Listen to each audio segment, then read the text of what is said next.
Uhum. Pronto.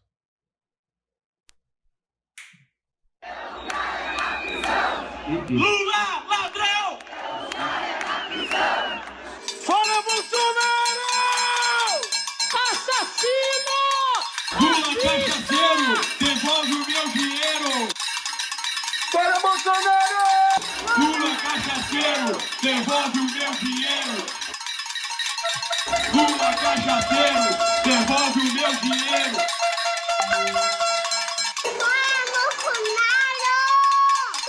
Assassino! Fascista! Fora! Fora Bolsonaro! Fora Bolsonaro!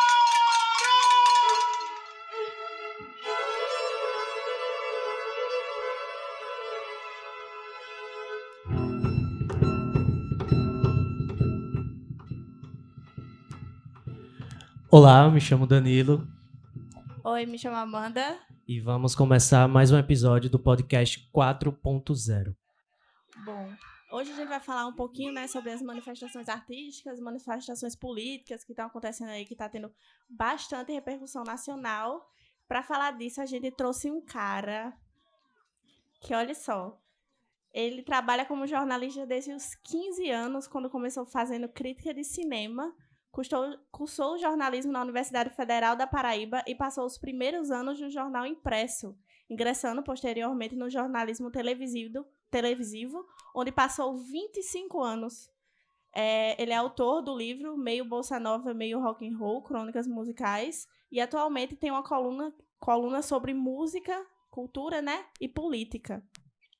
Silvio Osias, muito obrigada por ter aceitado o nosso convite para vir até aqui. É um prazer. Conversar um pouquinho. Adoro essas conversas. Vamos lá.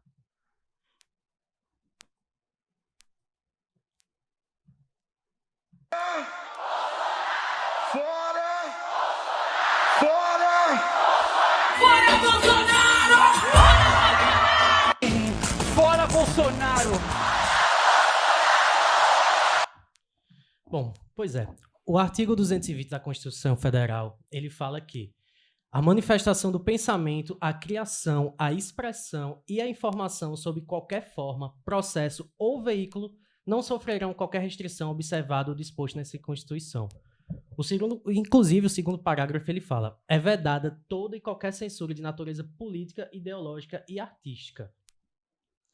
Bom, Silvio, quando a gente fala sobre esse mundo da cultura, da política, quando assim você começou a trabalhar, né, desde os 15 anos com jornalismo, fez a faculdade de jornalismo, quando foi que você decidiu trabalhar com política e com cultura, assim, juntos? Você acha que isso se mistura? Acha que um tem a ver com o outro? Política foi uma coisa recente. Porque o meu sonho, né, até de infância, né, no final da infância e início da adolescência, era ser crítico de cinema. E eu entrei por essa porta, que era uma porta. Era meio estranho eu entrar aos 15 anos por essa porta, porque eu não tinha nem maturidade para isso. Mas era o que eu queria naquele momento. Depois eu caí na real do mercado, fui trabalhar, né? Trabalhar para sobreviver. E eu sempre fui um observador da cena política, eu cresci numa ditadura, meu pai era comunista, então tinha um ambiente em casa que desde cedo me permitiu enxergar o que estava acontecendo. Você veja, eu sou de 59, então na época do golpe eu tinha 5 anos, então eu cresci realmente na ditadura, trabalhei na ditadura, né? Mas essa coisa de escrever sobre política é recentíssima. Tem muito a ver, especificamente, com Rui Castro. Eu, quando comecei a ver Rui Castro, que é um grande biógrafo, né, da área cultural, escrevendo, às vezes, mais sobre política do que sobre cultura, puxa, o momento pede, né? O Brasil pede isso. Então, eu comecei a... Mas, assim, eu não me acho nem preparado para isso, não. É uma coisa que eu faço muito intuitivamente. E tem a ver também com o fato de que eu já tenho mais de 60 anos, né? Então, eu vou fazer 63 anos. Então, a gente se sente livre para dizer coisas que a gente talvez não pudesse dizer quando tinha 30, né? Naquele momento, assim, no início, teve uma certa influência do seu pai, tanto na questão de suas escolhas seus posicionamentos políticos, como a escolha da sua área de atuação assim, do futuro, pelo fato dele ser ligado a tudo isso? Teve, mas não tanto, porque eu nunca fui comunista, né?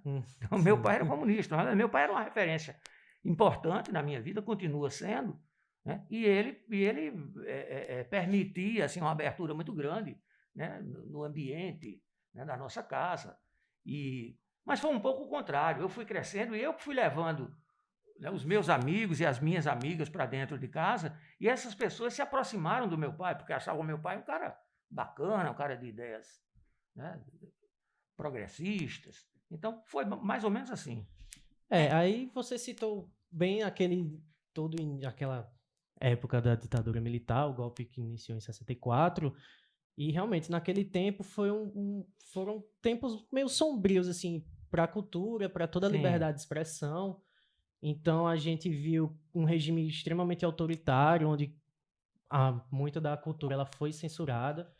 E vários artistas assim, eles se manifestaram tanto em suas letras, quanto em suas canções, tanto em apresentações, festivais, Gilberto Gil, Caetano Veloso, a Tropicália, né, o movimento Tropicália. E assim, como você enxerga todo esse contexto histórico, a importância daquele momento para o que a gente vivencia hoje em dia, atualmente? Eu diria antes que essa questão do engajamento dos artistas não depende necessariamente de um momento sombrio, né, digamos, de uma noite, não. Se você pega, por exemplo, a tradição da canção popular americana e até da canção folk, né, folclórica, e os Estados Unidos têm uma tradição democrática inquestionável, né? Andou meio arranhado com Trump, mas tem, né? Se você pega a canção popular americana, você encontra, eu não vou nem citar muito longe não, mas Bob Dylan, né, que está vivo, que fez 81 anos agora, é Nobel de Literatura, tudo mais, e ele fazia canção de protesto no início da carreira dele. Depois ele próprio largou, né? Mas ele fez canção de protesto num país com uma tradição democrática muito forte, né? No Brasil mesmo, antes do golpe de 64, já havia um engajamento de artistas. A Bossa Nova mesmo, que era considerada uma coisa alienada, né? Tinha gente na Bossa Nova que migrou para o samba mais popular, o caso de Carlos Lira, né? Que aí Nara Leão, né? Que foram procurar Nelson Cavaquinho, Cartola, o pessoal do Morro. Então, havia manifestações políticas, tem um show histórico, Opinião, né? Que é Nara Leão, Zequete e João do Vale, que depois Nara foi substituída por Bethânia, né? Foi quando Bethânia se lançou, em 65, aí já tinha havido o golpe. Mas isso não dependia necessariamente de um estado de exceção. Agora, claro, né, que o fato da gente ter, a partir de 64 e até 85, vivido sob uma ditadura, isso levou os artistas ao engajamento que nós conhecemos, né? A música ela já não era vista como entretenimento mesmo antes do não golpe. era. Já era Tinha o pessoal da UNE, né, o CPC da UNE, né, que reunia aí gente que foi para o cinema, gente que foi para o teatro, gente que foi para a música popular. Então havia um ambiente, né? Você veja, por exemplo, Glauber Rocha, né, indo para o cinema. Deus e o Diabo na Terra do Sol foi exibido pela primeira vez para uma plateia de convidados no dia 13 de março de 64. O que é o dia 13 de março de 64? É o dia em que João Goulart fez o comício, o famoso comício da Candelária, aliás, da Central do Brasil, para anunciar as reformas de base. Quer dizer, estava há alguns dias de ser deposto, né? Então, o filme já existia, já estava pronto, né? Então, foi uma mera coincidência, né? Inclusive, eu acho que até o filme, O Deus e o Diabo da Terra do Sol, se não me engano, ele vai ser remasterizado. Né? Ele foi lançado agora em Cannes, né? Com a cópia restaurada em 4K, né? Uma coisa espetacular. Espetacular mesmo. Aliás, vocês viram Deus e o Diabo na Terra do Sol? Claro, claro, acho que Você viu também? todo aluno de jornalismo... Vou passar vergonha aqui, vou falar que eu não vi. Não, Não, porque um dia eu estava perguntando a uma garota que era estudante de jornalismo, hoje ela já está na minha Acho casa. que todo professor, ele sempre... Eu Deus disse, o Diabo na Terra Você do já Sol. viu Terra em Transe? Terra em Transe, Eu acho Vou Terra em fazer uma Transe listinha o aqui. maior filme político do Brasil. Brasil. Vá ver Deus e o Diabo. Vou ver, vou anotar aqui. Ainda falando dessa época, assim, né, na década de 60, depois a gente vai mais precisamente para maio de 68, né? Mas falando da década de 60, o rock and roll adquiriu muita popularidade, né? Principalmente Sim. com os Beatles, os Rolling Stones. Você estava mostrando aí a tatuagem dos Beatles. Como foi você viver a juventude durante a ditadura, assim? Você que é ligado a essa área musical, a área de cultura, como foi? Olha, eu tinha 8 anos, em 1967. Não sei se eu não deveria contar essas coisas, eu deveria, eu fico sempre em dúvida, mas Não, Não, vou pode contar contar aqui. eu tinha 8 anos, em 1967, eu era um garoto meio precoce, talvez por causa do meu pai, né? E aí eu ia no cinema ver um filme chamado Deu a Louca no Mundo, que é uma comédia muito divertida daquela época, e meu tio, eu tinha um tio que todo fim de semana me dava grana para eu ir para o cinema, né? A gente morava bem pertinho do cinema. E aí eu fui na véspera, era um sábado, eu fui na véspera lá e vi que o filme não ia mais ser exibido. Eles tinham trocado o filme, tinham botado um filme chamado Os Reis do Iê, que eu não sabia o que era. Aí eu voltei para casa e disse para o meu tio, eu não vou mais. Aí ele disse, não, esse filme é de um conjunto, na época chamava conjunto, não era nem grupo, nem banda, não. É de um conjunto fabuloso, os Beatles, você precisa conhecer.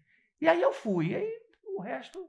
né? Fiquei louco quando vi. O Né? resto é história, né? História. E nesse mesmo ano eu vi o festival de outubro de 67, onde Caetano Veloso se apresentou com Alegria, Alegria, e Gilberto Gil se apresentou com Domingo no Parque, né? Que foi a grande mudança, né? Ali uma grande ruptura na MPB, né? Quando eles partiram para o que Caetano chamou de a retomada da linha evolutiva da música popular brasileira. Então eu entrei nesse negócio de ouvir música e de me interessar por isso, assim, era uma criança, né? Mas até falando um pouco dessa época aqui, mais puxado pra gente, teve o hino de Geraldo Vandré, que foi sobre a ditadura. Que eu não gosto, né? Não? Não, nunca gostei. Por quê? Por quê? Eu sempre gostei mais de Sabiá, de Tom Jobim e Vinícius, e Chico Buarque. Olha, eu acho o hino de Vandré... Primeiro, eu não gosto de uma coisa que nunca é lembrada, né? Quando ele diz ainda fazem da flor, pelas ruas marchando indecisos cordões, ainda fazem da flor seu mais forte refrão e acreditam nas flores vencendo o canhão. Aí a plateia, aquela coisa, quer dizer, é como se ele estivesse defendendo a vitória das flores sobre os canhões. Mas não! O que tem ali é uma crítica muito clara aos pacifistas, que na época já eram os hippies, né? Que ele chama de indecisos cordões. Então a música de Vandré claramente é uma convocação à luta armada, né? É uma música pobre, feita sobre 2 acordes, com uma letra cheia de equívocos. E eu acho que Caetano e Gil, né, quando fizeram Alegria, Alegria e Domingo no Parque, e o tropicalismo, de um modo geral, é muito mais Teve avançado. uma repercussão muito maior, né, também, muito mais Não forte. necessariamente. Não, a música de Vandré teve uma repercussão grande. Mas eu acho que é muito mais forte, criativa, sabe, inteligente. Melhor né? feita. E acabou influenciando de forma marcante o que veio depois, né? E Vandré não. Agora é interessante, o disco de Vandré sumiu, eu me lembro bem, por causa da censura e tal. E a gente tinha aquela expectativa, vamos vir caminhando onde? Não mais. Aí uma vez chegou um amigo lá em casa com um compacto que era do selo aqui de Pernambuco, a Rosenblit, que era uma fábrica que tinha no Recife, com a Eliana Pittman, uma cantora da época. De um lado, faziam muito isso, de um lado tinha Caminhando e do outro tinha Sabiá. Né? E foi justamente a concorrente, né? As duas se enfrentaram, né, com a vaia monumental da plateia a Sabiá. E aí a gente foi ouvir, eu e meu pai, o cara que levou e tal, e eu acho que Pedro Osmar estava nessa sessão, que era um dos frequentadores lá da nossa casa. Pedro Osmar, do Jaguaribe Carne, né? E aí a gente ouviu, né? Caramba, Sabiá é muito mais bonito, sabe? Sabiá já está na frente, porque já é uma canção do exílio, os caras já foram, já se exilaram, né? E estão lá dizendo, puxa, vou voltar, sei que ainda vou voltar, né? Enquanto o Vandré está dizendo que os hippies são indecisos cordões.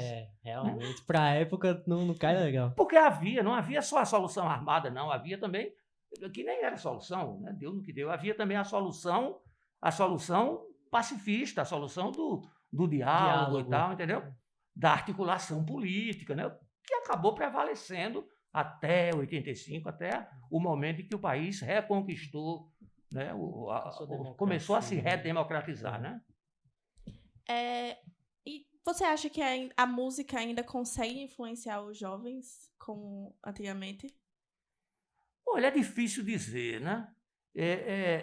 A música popular naquela época, e esse negócio que ficou chamado de MPB, né? Porque querendo ou não, o pé da letra é música popular brasileira. Tudo seria música popular, quer dizer, tudo seria MPB, mas de fato não. Na época, MPB era um tipo estilo. né? Então, por exemplo, Roberto Carlos não era MPB, embora fosse, mas não era considerado como tal, né? Era popularizado, digamos assim. Atingia... mas não uma era massa, MPB. mas não MPB era era Chico, era Gil, era Caetano, era Milton, né? Era... Ele hoje em dia ele estaria, digamos que no pop, né? Assim, não musicalmente falando, mas provavelmente. no segmento. Isso depois se diluiu, se misturou, né? Agora, nos anos 70, né? Sobretudo nos anos 70, eu acho até que mais nos anos 60, e como consequência também daquela fase ali, daquela era dos grandes festivais, nos anos 70 a gente assistiu a uma grande... a um conjunto, né, de grandes manifestações de artistas de fato engajados, né, nas lutas da sociedade civil, nas lutas pela redemocratização, né, artistas censurados ou não, mais censurados ou menos censurados, mas isso foi uma coisa muito, muito forte, muito marcante, né? Eu sou contemporâneo, eu já era um rapaz, já estava trabalhando, já estava começando em jornal. E aí desse grupo fazem parte Chico, talvez tenha sido mais, Chico Buarque, né? Tem um grupo que já foi surgindo um pouco depois, mas entrou nesse ambiente, que foi Gonzaguinha, foi Ivan Lins, foi João Bosco, né? Uma cantora como Elis Regina. Caetano e Gil, sim, mas de uma forma muito peculiar. Porque é curioso isso, a esquerda, ou setores da esquerda, ou talvez o pessoal mais extremado, mais extremista, né, da esquerda, esse pessoal tinha muitas críticas a Caetano e Gil. Esse pessoal achava que eles eram alienados, certo? Achava que o que eles faziam era porra louquice. Não era. O problema é que Gil e Caetano não se afinavam necessariamente com o macro, com o discurso macro da esquerda, né? Eles tinham uma visão pessoal das coisas, particular das coisas, e eles tocavam em questões de comportamento que naquela época a esquerda não gostava, entendeu? Então, por exemplo, a questão dos homossexuais, né? Hoje é uma bandeira que a esquerda puxou para ela já faz tempo.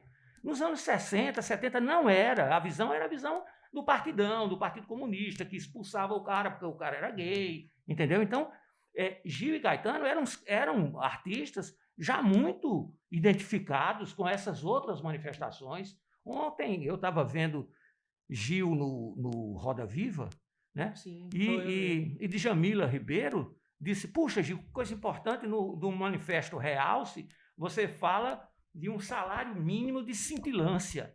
Aí ele disse, puxa, porque as pessoas precisam brilhar também, né? E ele falava isso em relação ao movimento negro na época. Eu me lembro, eu tinha 20 anos em 79, Realce era considerado o símbolo da maior alienação possível, entendeu?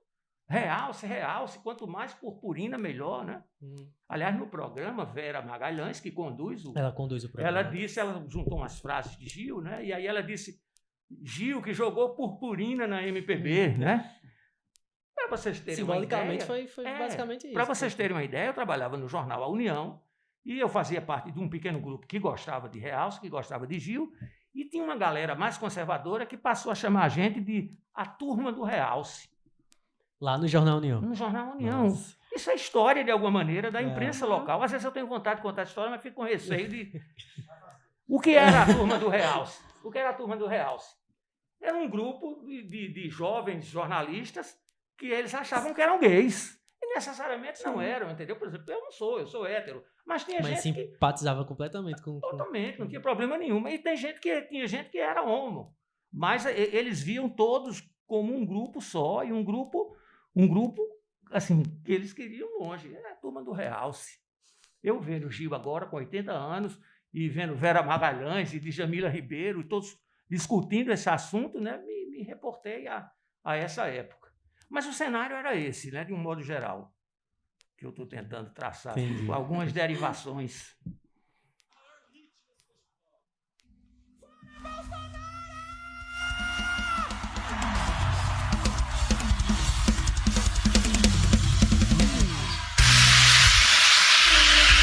Fuck Bolsonaro! Fuck him! Filha da puta! Agora sim! É Bolsonaro! Vai tomar no cu! Pois é, e aí, recentemente, a gente tá vendo todo esse cenário novamente nos últimos festivais Lula, principalmente no Lollapalooza, que repercutiu bastante com Sim. a Pablo Vittar, Marcelo D2, inclusive no show da Fresno, que teve uma participação do Lu Santos. Lu Santos deu aquela frase icônica, né? Cala a boca, já morreu. Um grande fora Bolsonaro atrás. Então, assim, todas essas manifestações, essa necessidade, eu posso dizer assim, que os artistas estão vendo de mais uma vez se manifestar, e teve toda a confusão com o TSE, porque o próprio TSE tem uma regulação de 2019, uma resolução, na verdade, que fala assim: o artigo 3º da resolução de número 23.610, 2019, do Tribunal Superior Eleitoral, eles mesmos falam: não configuram propaganda eleitoral antecipada desde que não envolvam pedido explícito de voto, a menção à pretensa candidatura, a exaltação das qualidades pessoais dos pré-candidatos e das pré-candidatas e os seguintes atos.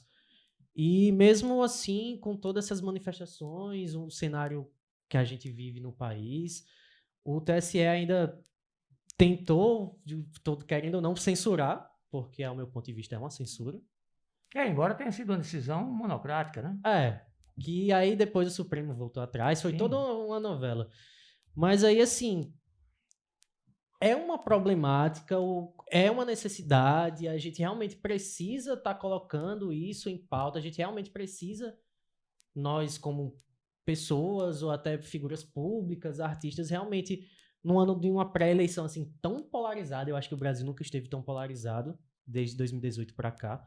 Então a gente realmente tem que batalhar por isso, a gente tem que vestir a bandeira, não falo nem só de um candidato em si, mas de uma causa, de trazer figura pública, artista, seja lá qual for o tamanho do festival, isso realmente deve ser feito da forma como está sendo feito pelos artistas. O que é que você acha? Olha, antes de responder, eu queria lembrar uma coisa. Nos anos 80, né, quando começou a haver, né, a redemocratização, né, ou pelo menos quando já se caminhava muito claramente para isso, a gente viu um recuo dos artistas engajados.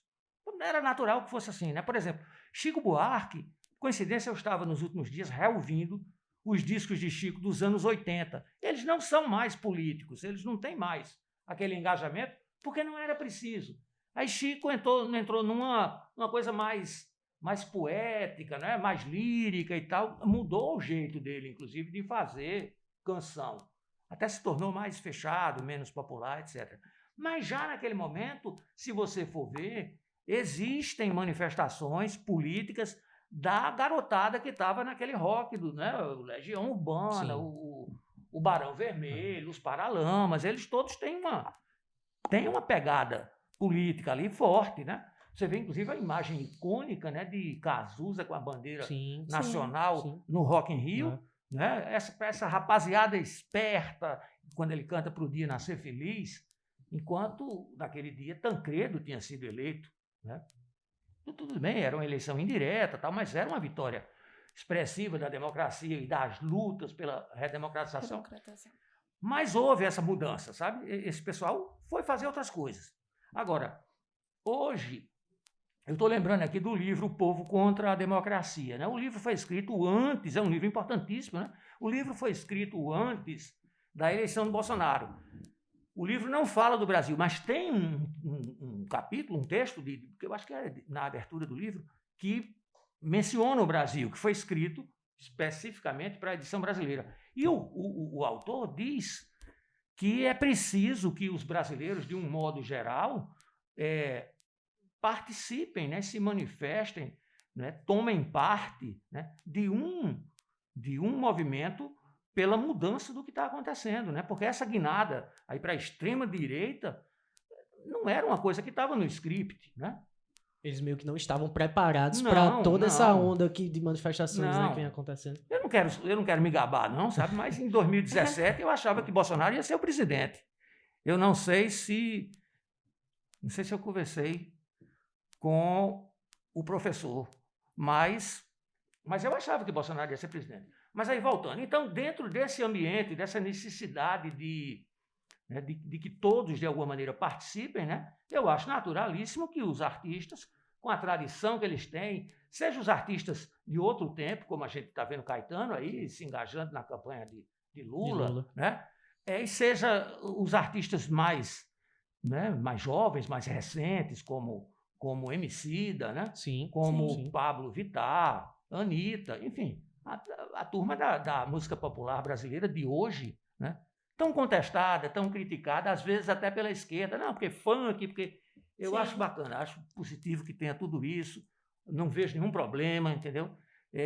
Então, eu acho natural, eu acho que há um ambiente que pede esse tipo de engajamento, que é o que a gente está vendo nos grandes festivais. A gente viu naquela noite em que Caetano comandou aquele grande show ali, né, em Brasília, né?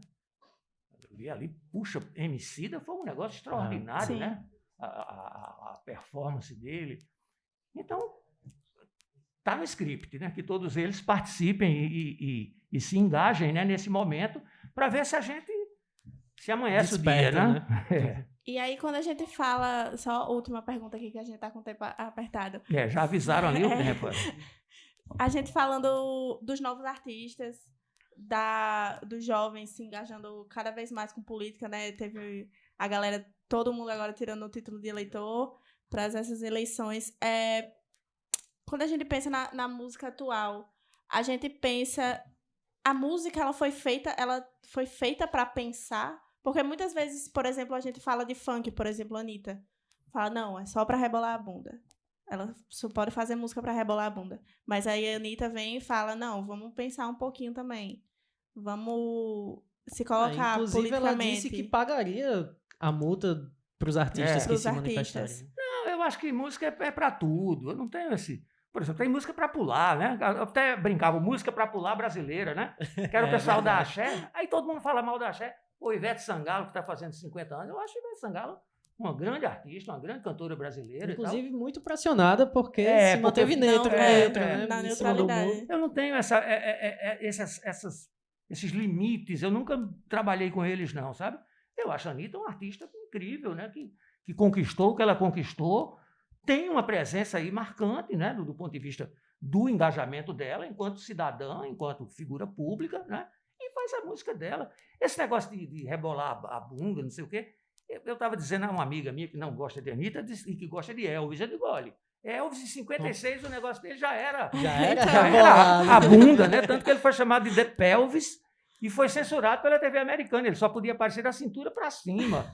Então, fala, bunda, Mick Jagger, porra. Mick Jagger. É mais bunda do que Mick Jagger, né? Então, não vejo problema com isso, não. Então, aí tem uns que vão falar de coisas explicitamente políticas, né? Outros não. A gente tem mais um mediador aqui que quer fazer uma pergunta rapidinho. Olha, ouvindo esse bate-papo gostoso aí de vocês, eu tenho que invadir aqui. Silvio é uma enciclopédia, né?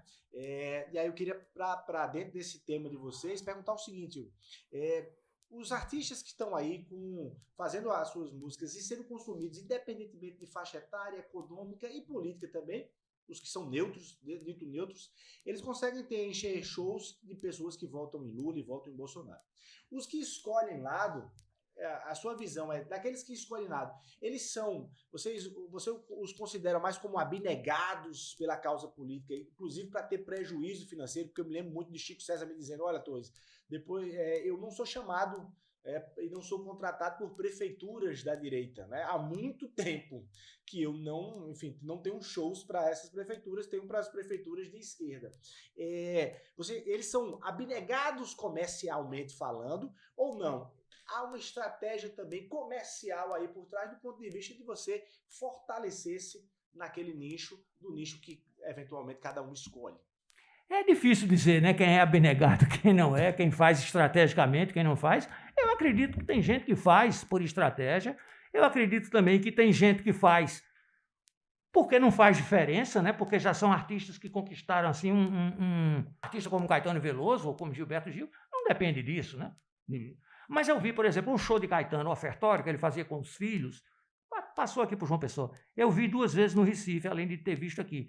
No show do Recife, que foi dias antes do primeiro turno da eleição de Bolsonaro, né? Foi em setembro de 2018, aí tem a história do Lula livre ainda, certo? Sim. Então, ele não disse Lula livre, em nenhum momento. Aí teve um momento em que o filho Moreno estava sentado, né? Os outros tinham, Caetano e os outros 2 filhos tinham saído, e aí Moreno, quando foi levantando, ele disse Lula livre. Entendeu? Ficou para ele, né? Então, isso talvez revele um certo cuidado de Caetano com a plateia. Eu vi Chico também em 2018, tanto aqui quanto no Recife. E no Recife, que foi em maio de 2018, a maioria do povo ainda não imaginava que Bolsonaro seria o presidente, mas ele, pessoalmente, não estimulou o Lula livre, embora a plateia tenha dito à vontade, né? Mas ele não ficou, ele não entrou. Olha, Chico, né? Porque talvez ele tenha a consciência de que ali na plateia tem um público dele que paga R$700 para ver o show e que não era Lula livre, né? O Silvio, muito obrigado pelo... Já acabou? Felizmente. Fomos censurados aqui. Então, agradeço Eu ficaria o dia todo conversando. Então, muito obrigado por enriquecer de uma forma é uma alegria. brilhante nosso episódio. E aí vamos lhe convidar para próximos com outros debates. Estou às ordens. Outros debates. É só chamar. Então, valeu, pessoal. Obrigado. Obrigada. Tchau, tchau.